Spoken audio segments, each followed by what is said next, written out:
Hi, I'm Jordan Thorne, and we're here at Greenbuild 2019. Today I'm joined by Chris Shaffner. He's the founder and CEO of The Green Engineer. Thank you so much for joining us today, Chris. Oh, thanks for having me. This is fun. Yeah, you're welcome. So, Chris, can you tell me briefly a bit about how you found yourself in your current role and what motivated you to found a company in sustainability? Yes, that's an interesting question. I founded the company 15 years ago, and at the time I was a practicing mechanical engineer working for a bigger firm, and we worked on all kinds of projects, and the sustainable was one component, and I felt like there was an opportunity in the market to just specialize on sustainability. And it turned out to be a good choice. I started with just myself in my living room, and slow growth. 15 years later, we're 23 employees, and wow. Continue to grow, and the demand for sustainable design and green buildings just continues to increase. Amazing. So what one exciting innovation or technology being developed or currently sort of in the market do you think might be a game changer in helping tackle climate change?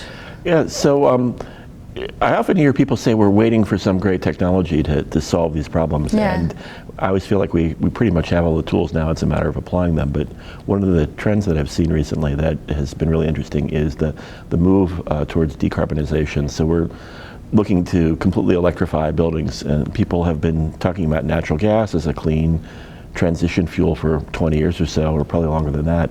And suddenly we're at a tipping point where people are saying they don't want natural gas, and it's really coming from the public as much as anywhere else. We're seeing groups that are protesting new pipelines, and cities and towns passing bylaws eliminating the use of natural gas. So that leads to a lot more adoption of various heat pumps. And again, heat pumps have been around for years, but the newest heat pumps are very efficient, and the mini splits and the variable refrigerant flow systems are really working well at a low cost. And so we're seeing a massive adoption of that just in the last few years. Okay, really interesting. In what way are you and your teams innovating to make progress towards the 17 sustainable goals that the UN set? The UN Sustainable Development Goals are really interesting, and those are something that I've actually come to fairly recently. Okay. So, we've been focused so much on buildings and energy that we've had to open our eyes and see that these things are all interconnected.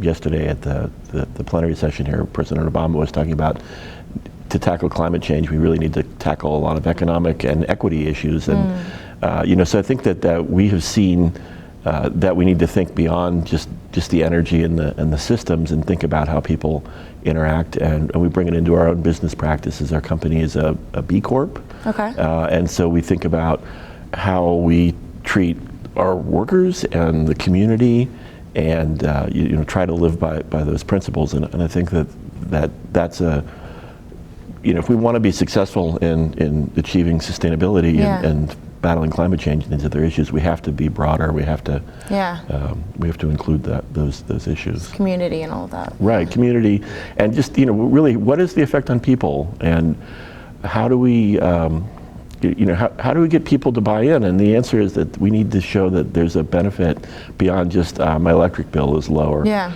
That there's better quality of life and better communities and a better future. That's what we really all want. That's great. Yeah.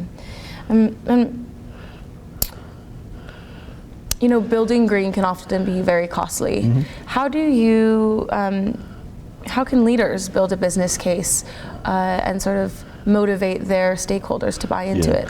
I think the last 20 years of the green building movement and LEED and things like that have proven it doesn't have to be costly. There are certainly examples of buildings where they've said, that's great, we'll take 2 for every technology, and have spent a lot of money, but there are equally compelling examples where green building has been done for no additional cost or even lower cost.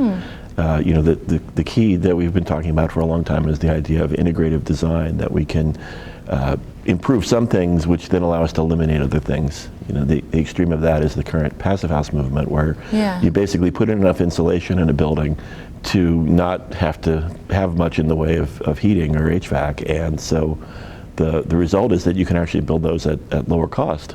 Because the systems just aren't even there. Yeah. So, I think that's a common perception, that we do expect them to cost more, but our projects have shown that they typically don't cost more for most things. So I guess the question is for stakeholders who maybe assume or sort of what would be the best way to approach sort of showing, because I think that's sort of the first time throughout this week that I've heard that answer. So it's interesting sort of that you have a different perspective. Well, so I think one thing that we've seen is that it depends on when you start. So we see a lot of projects where they've pretty much designed the whole project and then they say, let's make it green. And at that point, everything they're doing is adding money. And so you see those sorts of building owners and clients, and they, at the end of that process, they'll find that they're going to pay an extra 6 or 7% for their building, and they'll say, we would love to do this green stuff, but we can't afford it.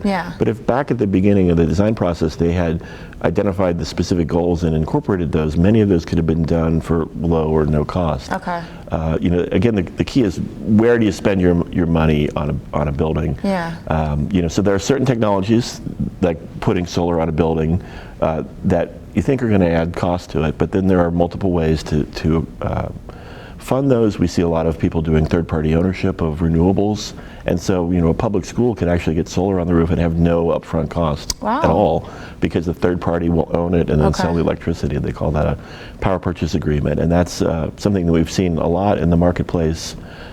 You know, so you get people whose sole business is to build solar projects and to own them and then sell the electricity, and they can do that much more efficiently than a one-off building can do that. And there are other examples like that of other building systems. And then, you know, it's about leaving things out, right? So do we have carpet or do we have a concrete floor? Do we have a hung ceiling or do we expose the mechanical systems? So sometimes taking systems out can not only reduce the materials but also the cost. I think some helpful ideas, definitely. I mean, what role do you envision sustainability playing in how the workplace of the future will look 10 to 20 years from now? I think one of the things that we're seeing is that increasingly the sustainability is driven by the workers and the customers, and especially when we look at this broader concept of sustainability to include human health and well-being. The enlightened companies that have been leading in sustainability, one of the benefits they see is that their staff performs better, is more satisfied with their workplace, more engaged, more productive.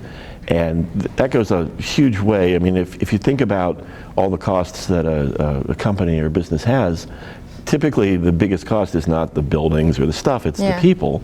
And so you've got to do everything to keep those folks in the best environment. And so sustainability naturally fits right in. We work with a pharmaceutical company in the Boston area, and the story they tell is that when they're developing a drug, it might cost a couple $2 billion, it might take 15 years to develop.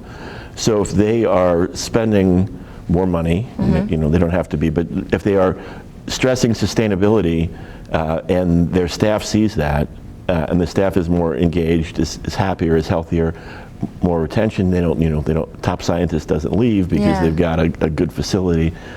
So that reduces that time to market, and that has economic benefits, and of course they're bringing, you know, important innovations to the medical field. They're developing cures for cancer, so bringing that earlier to the market has such a big payoff. And that's a common theme that we see with a lot of companies, that the owner-occupied buildings especially. I think the you know, for the developer who's renting floor by floor, they may not see that connection quite as much yet, but I think they will, and we're seeing leading companies start to innovate around how to improve the, you know, it's almost a lifestyle piece as opposed to a, hey, we have, you know, water efficient toilets. Yeah, absolutely. You know, tying in things like health benefits and health amenities and you know, accessibility and those sorts of things into it is pretty interesting. Fantastic. I think that's a great example. And just to finish off, I'd love to know, why do you get up and do what you do? Well, you know, it's interesting. When I started doing this, I went to school as a mechanical engineer, and I honestly thought I was going to be working on the mission to Mars, or maybe I would get a cool job being like working for a Formula One team or something like that.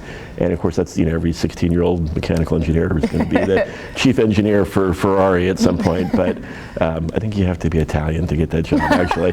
That's too funny. For Ferrari, but you know, so and then I discovered the building industry kind of by accident. and ended up, after graduating school, working in a firm doing mechanical systems.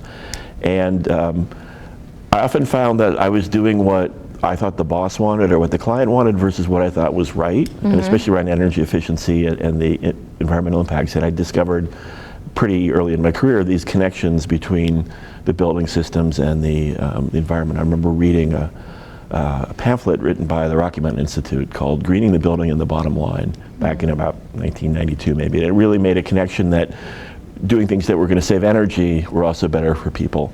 And so at some point I decided that I was not going to just do what my client was asking me to do anymore. Instead I was going to speak up and say, this is the right thing to do, this is what you should do. And an interesting thing happened is that when I was really myself and doing what I felt was right, my clients responded to that. Wow.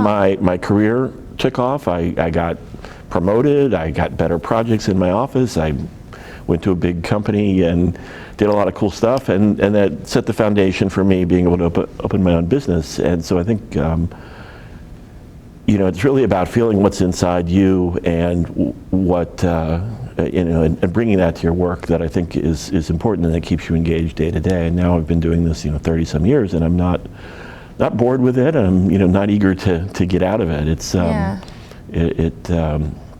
you know, and I feel like we really are doing important things. I'm not curing cancer, but I'm helping the world you know, create better places to live and to work, and we're doing it in a way that's protecting the planet and the impact and the advocacy that we have.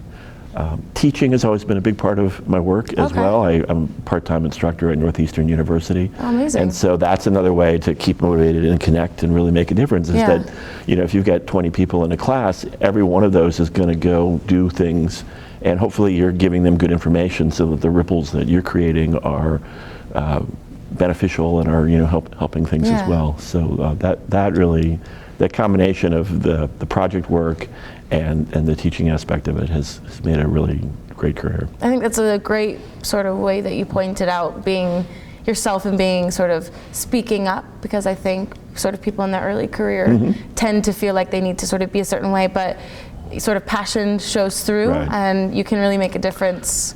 My mentality is, when I was younger, I was an A student, right? And so what is it the teacher wants me to do?